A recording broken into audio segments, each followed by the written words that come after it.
Excellences, Mesdames et Messieurs les chefs de délégation, distingués invités, je salue l'initiative du président Biden d'organiser ce sommet USA-Afrique qui nous donne ce jour l'opportunité d'échanger sur l'une des questions majeures qui préoccupent actuellement la planète, à savoir le changement climatique et la transition énergétique qu'il exige. Puisque nous sommes réunis ici pour parler de lutte contre le changement climatique, permettez-moi d'abord, avec regret, de mettre à votre connaissance le drame que mon pays vit depuis quelques heures, cette nuit, par suite des pluies diluviennes conséquentes du règlement climatique qui ont causé des centaines de pertes en vies humaines et des dégâts matériels énormes qui auraient dû pourtant être évités si les engagements des pays pollueurs étaient respectés depuis plus de 13 ans. Toute ma pensée est tournée vers mes compatriotes en ce moment, victimes de cette catastrophe naturelle. Il est donc impérieux d'agir vite et maintenant. À ce sujet, la République démocratique du Congo se félicite du leadership américain, matérialisé particulièrement par l'Inflation Reduction Act, adopté le 16 août dernier dans le but principalement de réduire de 40% l'émission de carbone américain d'ici 2030. En effet, l'Inflation Reduction Act, bien que d'application locale, constitue une véritable source d'inspiration pour les pays africains, car elle démontre que la lutte contre le changement climatique n'est pas antinomique à la croissance économique. Bien au contraire, elle en est le moteur.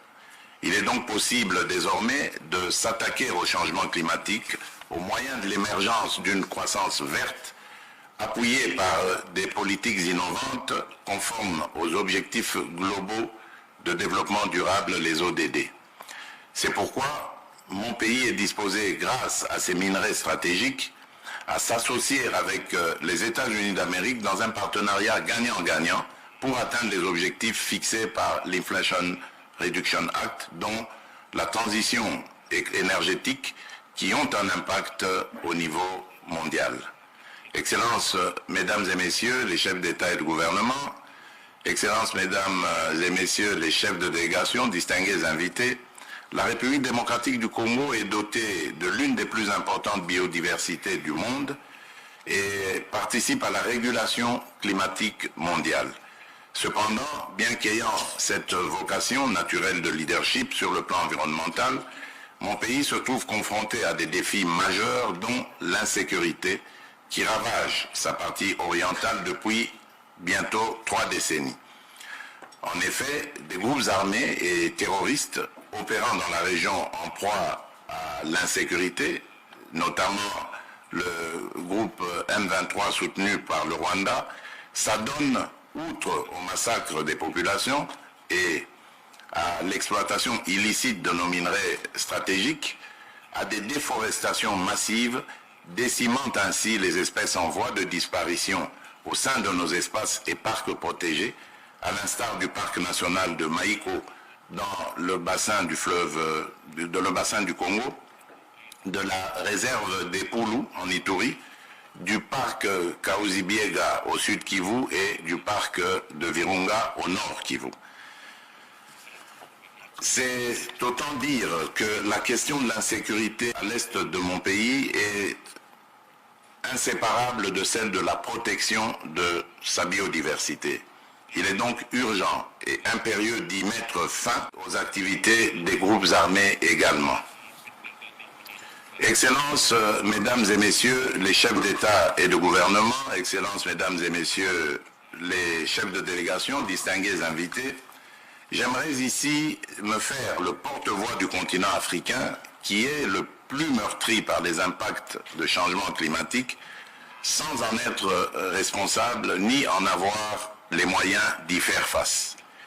Je salue l'appui financier consenti par le gouvernement américain en faveur de l'adaptation en Afrique et espère plus d'engagement. Je suis convaincu qu'une collaboration innovante, gagnant-gagnant, axée sur les différents mécanismes prévus par l'accord de Paris, renforcé par le pacte de Glasgow et réaffirmé lors de la COP27 à Sharm el-Sheikh, permettra aux pays industrialisés historiquement responsable du changement climatique, d'accompagner le continent africain, non seulement dans son adaptation au changement climatique, mais également dans la poursuite de sa marche vers le progrès et le développement. Pour finir, je salue la mise en place du groupe Climat République démocratique du Congo, États-Unis d'Amérique, preuve de coopération renforcée entre nos deux pays. Mon souhait est que ce dernier privilégie dans ces discussions la mise en place d'un programme ambitieux d'ajustement correspondant l'appui à la transition écologique, la sécurisation des parcs et des forêts, ainsi que l'accompagnement technique pour l'évaluation de nos ressources naturelles et l'amélioration de leur gestion, qui sont l'objet de l'adhésion de mon pays au groupe d'observation de la Terre. Enfin,